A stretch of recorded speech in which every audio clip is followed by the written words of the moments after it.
I was wondering, when does standing up for the right thing take precedence over avoiding conflict?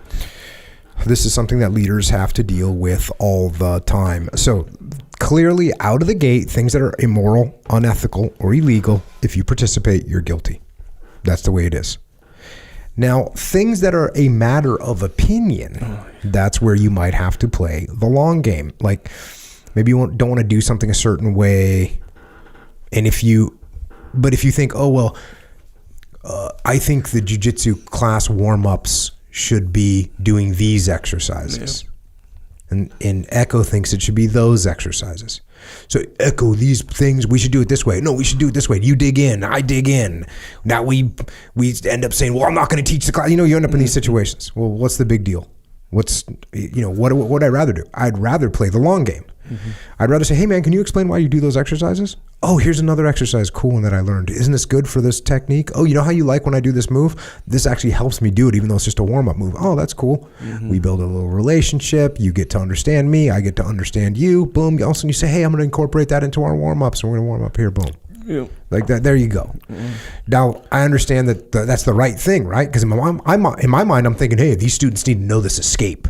It's the right thing to do. So I do that. So you have to weigh it out. Yeah. What am I doing to my relationship in this situation if I go along with this? Like if you ask me to do 9 things that are pretty menial and you're my boss and I say, yep, cool, got it, boss, no problem. Mm-hmm. And you ask me to do something else that's menial. Yep, cool, got it, boss, no problem. Then you ask me to do something else menial. Cool, got it, boss, no problem. Then you ask me to do something that's downright stupid and dangerous. Mm-hmm. And I go, hey, boss, I need to talk to you about this. I'm not sure. Can you explain to me why we're doing it this way? Because there's a possibility that someone could really get hurt. And you go, oh, well, you're in your mind, you're thinking you've done these 10 things for me. You've done 9 things for me. You've done 7 things for me. You did them well.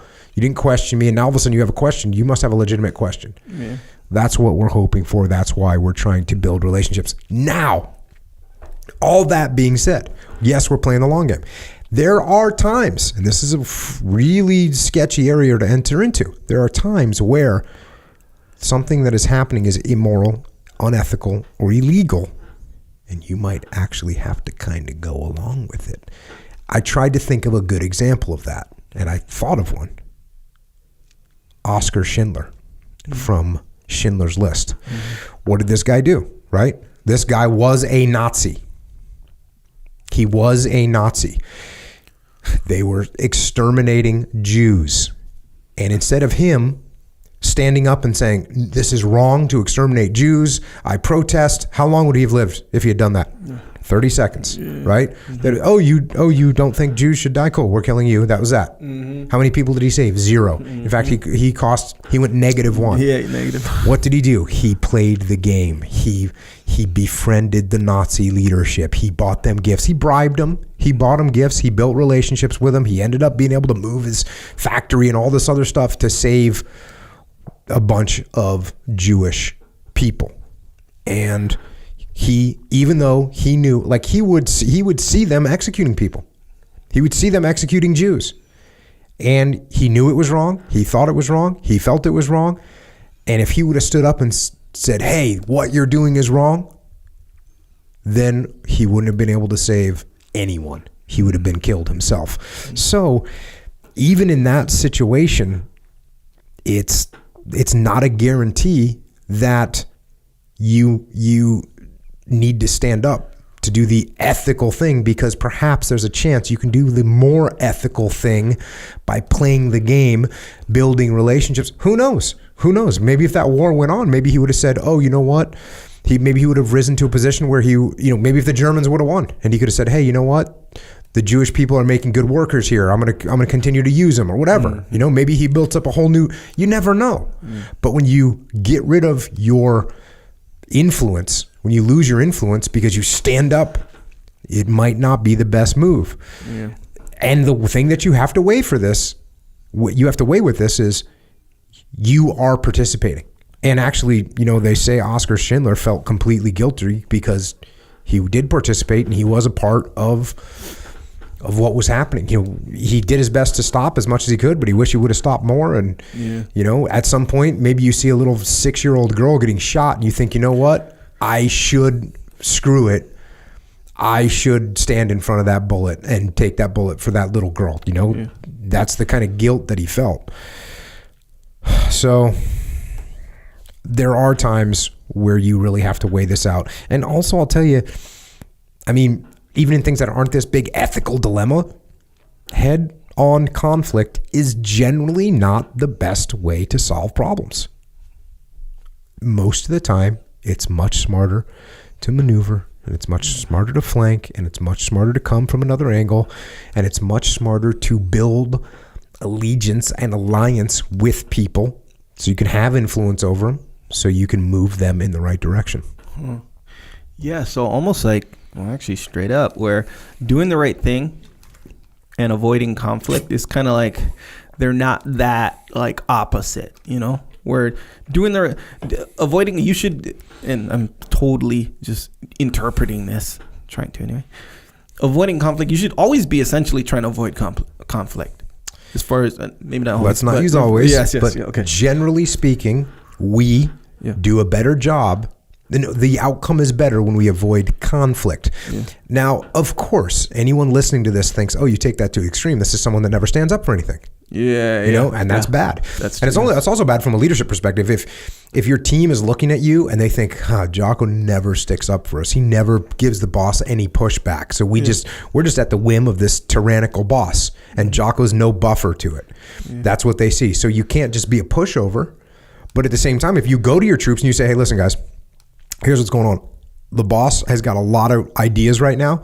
Some of them are good, some of them not so good. But guess what? What I'm doing right now, and the reason that we're pushing hard to carry out what he's trying to get us to do is to the best of our ability. The reason we're doing that is because I'm actually trying to build some trust with him so that he will listen to me. Right now, he's not really listening to me. Mm-hmm. He knows I don't have much experience, but I'm trying to build a relationship so he can listen to me, so we can actually do this in what I think is going to be a smarter way. Can you guys help me build this relationship by kicking ass for the next 3 projects that we've got, so I can build up some clout and come back to him and get the tools or the people or whatever it is that we need. Yeah, man. See, you always have this real finesse sort of way of saying stuff like you. It's fun where I guess. Well, you were saying, and I think you were wrong. Actually, you were saying that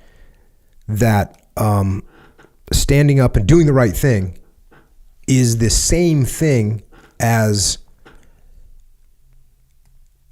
avoiding conflict. Yeah. No, I didn't mean it like that. I meant that they're not necessarily always opposites, you know, like doing the right thing and avoiding conflict. Got it. Like there's just some wishy-washy kind of wiggle room in there a lot of time. And when I say avoiding, you should always be quote unquote avoiding conflict. I meant, of course, not always, but I meant more like, even if I'm going to confront someone or something about like something that's wrong, I still should be, while I do that, I should be avoiding like conflict. For sure. I should do it in a finesse sort of way to actually just keep everything, you know, rolling forward, maybe just nudge it in a different direction kind of thing. But I actually, now that I'm sort of reading this again, I understand what he's asking. You know, it's like, is there a time where it's like, hey, there's going to be conflict? Is there a time where it's worth the conflict?